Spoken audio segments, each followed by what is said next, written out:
Shayx Abdul Qodir Jiloni rahmatullohi alayhi Rabboniylikni anglash va rahmoniy fayzni qozonish kitobidan 10-majlis.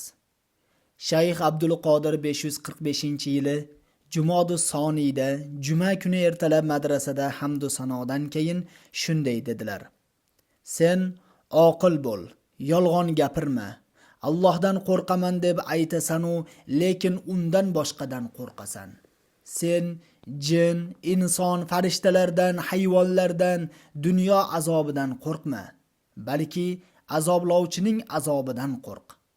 Oqil kishi Alloh taoloning himoyasida bo'lib, malomatchining malomatidan qo'rqmaydi. U Allohning so'zidan boshqa so'zni eshitmaydi.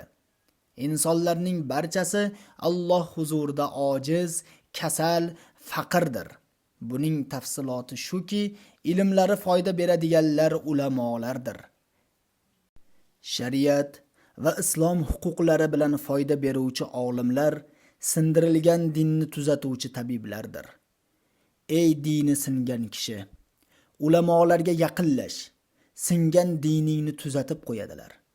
Alloh oldin shifosini yaratib, so'ng kasallikni paydo qilgan. U boshqalardan ko'ra isloh qilishda tanilgan zotdir. Sen Robbingning fe'lida ayib sanama. Avvalo nafsingni ayibla va malomat qil. Unga ayt: itoat etgan kishiga sovg'a berish kerak. Osiy kishiga esa o'ziga yarasha javob qilish lozim. Agar Alloh taolo bir bandaga yaxshilikni xohlasa, uni musibatga duchor qiladi. Agar sabr qilsa, darajasini ko'tarib, holatini yaxshilaydi va unga ko'p ne'matlar ato qiladi. Ey Allohim, sendan balosiz, ofatsiz yaqinlikni so'raymiz. O'z hukming va qadaringda bizlarga lutf ayla. Yomonlarning yomonligiyu va fojirlarning hiylasiga o'zing kifoya qilgin. Bizni o'zing xohlaganingdek himoya qil. Sendan din, dunyo, oxiratda ofiyat va avfingni so'raymiz. Barcha amallarimizda ixlos va solih amallar uchun tavfiq berishingni tilaymiz. Amin. Bir kishi Abu Yazid Bastami huzuriga kirib o'tirdi va o'ng chap tomoniga qaray boshladi. Abu Yazid u kishiga: "Senga nima bo'ldi?" dedi. U kishi: "Men namoz o'qish uchun pok o'rin istayapman" dedi. "Sen qalbingni poklab, xohlagan yerda namoz o'qiyver" dedilar. Ixlos qiluvchi kishilar riyoni yaxshi taniydilar va unga duch kelsalar xalos bo'lishga harakat qiladilar. Riyo yo'lda uchraydigan uqubat bo'lib, undan ehtiyot bo'lmoq lozim. Riyo ujub va nifoq shaytonning qalbga otadigan o'qlaridandir. Sizlar mashoyixlarga yuzlaninglar va ulardan Alloh taologa olib boruvchi yo'lda yurishni o'rganinglar. Chunki ularning yo'llari haq yo'ldir.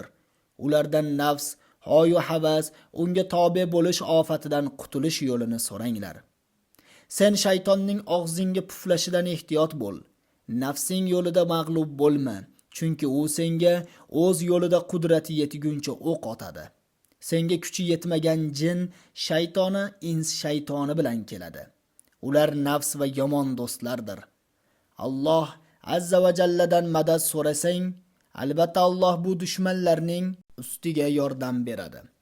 Agar Alloh huzuridagi ne'matni ko'rib, u bilan nasibalansang, barcha insonlarga huzurimga kelinglar deb ayt. Yusuf alayhissalom vaqtiki podshoh va mulki bilan zafar topgan vaqtlarida o'z ahllariga aytdilar: "Menga hammangiz ahlingiz bilan kelinglar." Yusuf surasi 39-oyat.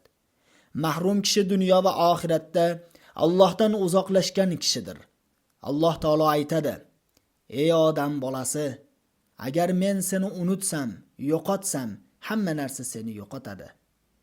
Ey birodar, Allohdan va solih bandalardan yuz o'girasan, ularga so'zing, fe'ling bilan botinda va zohirda aziyat berasan.